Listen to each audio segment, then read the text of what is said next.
दुर्भाग्यपूर्ण है। माननीय विधानसभा अध्यक्ष जी का मैं दिल से धन्यवाद करता हूं। मैंने हाउस के अंदर भी उनका धन्यवाद किया है कि आपने सभी माननीय सदस्यों को पूरा समय दिया।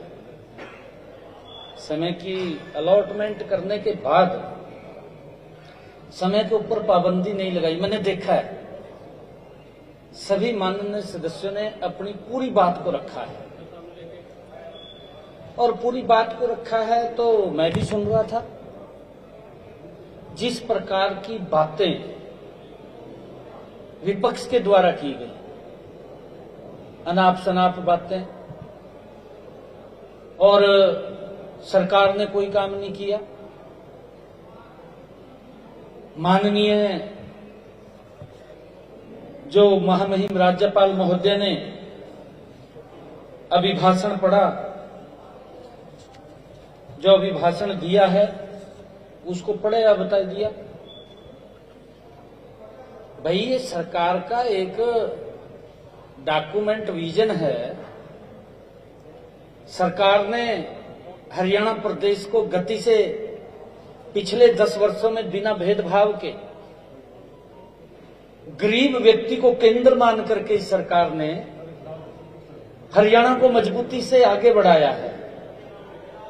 उसकी चर्चा अगर हम देखें, चौपाल पर भी होती है, गांव में, गली में, दुकान पर भी होती है, वार्ड में भी होती है, और एक योजनाबद्ध तरीके से गरीब व्यक्ति तक सरकार पहुंची है। इनको इस बात की पीड़ा है कि ये सरकार क्यों इतनी गति से काम कर रही है। जब इन्होंने अनाप शनाप बातें बोली, मेरा फर्ज बैठता था जवाब देना। मैंने उसके ऊपर उत्तर दिया है। किस प्रकार से इन्होंने माननीय राज्यपाल जी के अभिभाषण को तथ्यहीन बताया, वो तथ्यहीन नहीं है। मेरे हरियाणा के जो आदरणीय नरेंद्र मोदी जी का विकसित भारत का विजन है, ये विकसित हरियाणा का डॉक्यूमेंट है जो आदरणीय महामहिम राज्यपाल जी ने पढ़ा है। और उस डॉक्यूमेंट को राज्यपाल जी का जो पद है, वो पद संवैधानिक पद है, बड़ा पद है, उसकी गरिमा है, और इस प्रकार से पद की गरिमा का सम्मान हमें करना चाहिए। मैं ये भी मानता हूं कि शायद इनको ये लग रहा होगा कि ये गरीब किसान का बेटा क्या कहता, हवा हवाई में रहते हैं, जैसे राहुल गांधी रहा हवा हवाई में। भी एक चाय वाले का, चाय बेचने वाला कैसे हमारे सामने आकर के बोल सकता है। इनकी शायद यही सोच होगी कि एक गरीब परिवार का, गरीब किसान का बेटा ये कैसे आकर के यहां बोल सकता है। इनकी गलत नीतियां हैं। गलत नीतियों के कारण कांग्रेस को बाहर का रास्ता दिखाया है, जो इन्होंने अपने समय के अंदर काम किए हैं। दुर्भाग्यपूर्ण है, जब इन्होंने अपनी बात को रखा है तो मेरी बात भी सुननी चाहिए थी, परंतु कोई बात नहीं है, इन्होंने बात नहीं सुनी। हरियाणा के 2,80,00,000 लोगों ने हमारी बात को सुना है और ये गए हैं बाहर। हरियाणा के लोग इनको बाहर ही रखेंगे, इनकी आवश्यकता नहीं है। सर, प्रेस कॉन्फ्रेंस भी की, उनकी तरफ से कहा गया कि राज्यपाल का अभिभाषण सच से परे है। सर, मैंने कहा है। और दूसरा, जो आपने सदन में ये कहा कि विधायकों ने आपको कहा कि अध्यक्ष ने समय दिया विधायकों को बोलने के लिए, तो भूपेंद्र सिंह हुड्डा ऊपर आए, उन्होंने कहा कि इससे पहले जो अध्यक्ष थे, जो साथ बैठे हैं विधायक मेरे, क्या उन्होंने वक्त नहीं दिया उनको बोलने के लिए? नहीं, विषय ये नहीं है। विषय ये नहीं है, इसको आप भी जानते हैं, हम सब जानते हैं। मेरा कहने का भाव ये नहीं था। सभी माननीय विधानसभा के अध्यक्षों ने अपने अपने समय के अंदर व्यवस्थाओं को बना करके रखा है। मैं सभी का सम्मान करता हूं, सभी का प्रणाम करता हूं। सभी अपने तरीके से उन्होंने उस व्यवस्था को बनाया है। परंतु किस प्रकार से ये सरकार का विजन होता है। मैंने कहा है ना, भी जो बजट सत्र होता था 3 दिन के अंदर खत्म कर देते थे, फिर विधायक को समय कहां मिलेगा? 3 दिन में अगर 4 दिन में खत्म कर रहे हैं तो फिर समय नहीं मिलेगा। वो तो विजन है। हमने 4 दिन तो लगातार माननीय राज्यपाल जी का अभिभाषण के ऊपर चर्चा कराई है, ताकि सभी बोल सके, सभी को मौका मिले, सभी अपनी बात को रख सके। रमदीन के पास बात रखने के लिए भी कुछ नहीं है। ये तो अनाप शनाप की बातें, इधर उधर की बातें करते हैं। माननीय राज्यपाल जी के अभिभाषण में कोई भी तथ्यहीन बात नहीं कही गई। राज्यपाल जी का जो पद है संवैधानिक और बड़ा ही गरिमामयी ये पद है। हम इस पद की गरिमा का सम्मान करते हैं। हम सच्चाई और ईमानदारी से हमारी सरकार काम कर रही है। हमारे हर काम पर जनता अपने समर्थन की मुहर वो साफ दिखाई दे रही है। अभी कल ही स्थानीय निकाय के चुनाव हुए हैं, उसका रिजल्ट आया है। कांग्रेस पार्टी 0 पर आउट हो गई। उसका खाता भी नहीं खुला। क्यों नहीं खुला? यही तो कारण है जो इनके कारण है। ये लोगों की आवाज नहीं उठाते तो अपनी आवाज उठाने के लिए खड़े होते हैं। इन्होंने वहां पर एक कई बातें हैं इनकी। हुड्डा साहब की सरकार में तथ्यहीन बातें राज्यपाल जी के भाषण में होती होंगी शायद। अगर वो तथ्यहीन बता रहा है इसको, वो भी मुख्यमंत्री रहे, शायद ये अपने समय के अंदर राज्यपाल जी को तथ्यहीन बातें लिख करके देते होंगे जो ये बात बोल रहे हैं, और उससे इस प्रकार की बातें हुड्डा साहब कलवाते होंगे। राज्यपाल महोदय से तथ्यहीन अभिभाषण पढ़वाने वो सच से दूर है। हमारे विपक्षी भाई धन्यवाद प्रस्ताव पर 3 दिन की हुई चर्चा के दौरान हमारी सरकार के प्रति तो अनाप शनाप बोलते रहे हैं, परंतु अनाप शनाप तो बोला ही है, तथ्यहीन बातें भी की हैं। लेकिन जब जवाब सुनने की बारी आई तो सारे के सारे दूसरा बोरिया ठहका निकल गए। बता भाई, कम से कम सुन तो लो भाई, तब बात पता नहीं के लिए सुन रहे। इतना स्टेमिना होना चाहिए बात सुनने का, इतनी वो होनी चाहिए भी बात तो सुनो ना कम से कम भी क्या कह रहा। अगर मैं गलत कह रहा हूं खड़ा होकर के सदन है ये, आपको बताना चाहिए।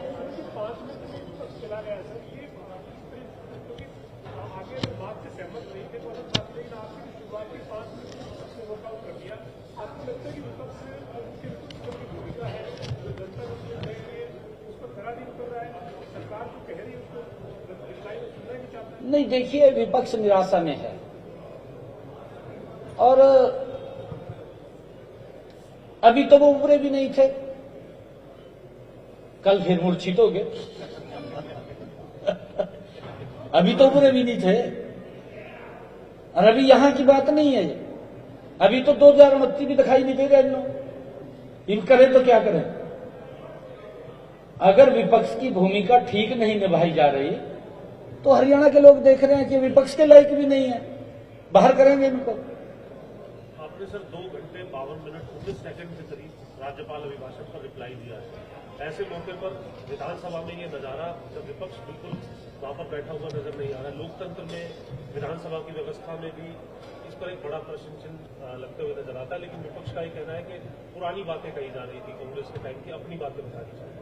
इस नजारे को और विपक्ष के इस आरोप को कैसे देखते? नहीं, देखिए इन्होंने जो बातें कही हैं, मैंने बाकायदा किस व्यक्ति ने क्या बोला है, मैंने उसका नाम भी पढ़ा है, भी इसने ये शब्द बोला है, मैंने उसको उत्तर दिया है। मैंने अपनी तरफ से या अपनी सरकार का गुणगान नहीं किया, मैंने तो जो उन्होंने बोला है उसको उत्तर दे रहा था। इसका मतलब विपक्ष झूठ बोल रहा था खड़े होकर के, सच नहीं बोल रहा था।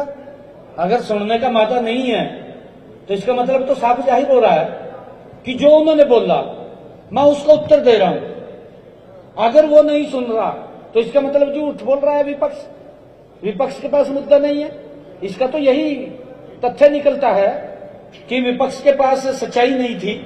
ये सारी जो बातें इन्होंने की हैं, जो उठाई हैं, वो झूठी उठाई है। मंत्री जी, आपने कल कहा कि वक्फ बोर्ड को जो जमीन ट्रांसफर की जांच कराएंगे, तो सर किस प्रकार की ये जांच होगी और क्या सिर्फ जमीनों की जांच होगी या पूरी ओवरऑल संपत्ति उनकी है, उसको लेकर भी कोई जांच की जाएगी? नहीं, देखिए, उसके लिए हमने कमेटी का गठन कर दिया है।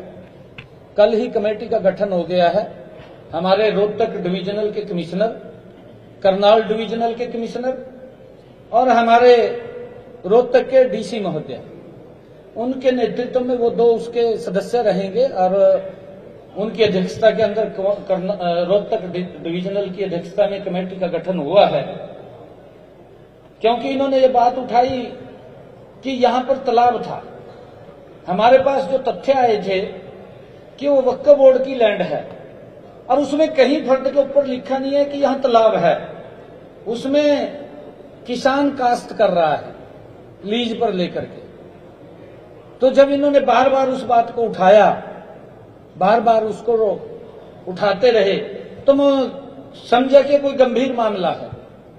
तो मैं उसकी डीपली में गया और जब डीप गया तो 1967 के पहले, 1967 से पहले वो जमीन श्यामलात दे थी, वहां कोई वक्फ बोर्ड नहीं था। 1990 में उस जमीन को वक्फ बोर्ड के नाम ट्रांसफर कर दिया गया। उस समय की सरकार होगी जी। उस समय कौन सरकार थी? यही थे, और तो कोई था नहीं। इनका तो एक छत्र राज चलता था। मैंने कहा कि ये तो बड़ा गंभीर मामला है। इसके माध्यम से हमें यह पता चला है कि 1967 में श्यामलात दे को वक्फ बोर्ड को दे दिया है। और भी बहुत सारी ऐसी जमीन होगी जो श्यामलात की जमीन को वक्फ बोर्ड के नाम ट्रांसफर किया होगा। ये कमेटी इसीलिए हमने बनाई है, पूरे प्रदेश की जांच करेंगे। ऐसी जल्दी ही इसका हमने कहा, अभी बैठेंगे इसके लिए। हमने कमेटी का गठन कर दिया है, बिल्कुल टाइमली इसको कराएंगे। टाइमली पूरी ऐसी श्यामलात की जमीनें या अन्य और भी कोई ऐसी जमीन जो वक्फ बोर्ड के नाम पीछे हुई है, किस कारण से हुई है, किसने की है, ये बहुत ही संगीन और गंभीर मामला है। संगीन भी है, गंभीर भी है, दोनों बातें हैं। इसकी जांच करा करके उस जमीन को वापिस श्यामलात दे में ले जाने का उसको काम करेंगे। परंतु इन्होंने तो इस प्रकार से, ये तो हमारे सामने अभी विषय आया है, इस प्रकार का ये किया है, तो ये दुर्भाग्यपूर्ण है।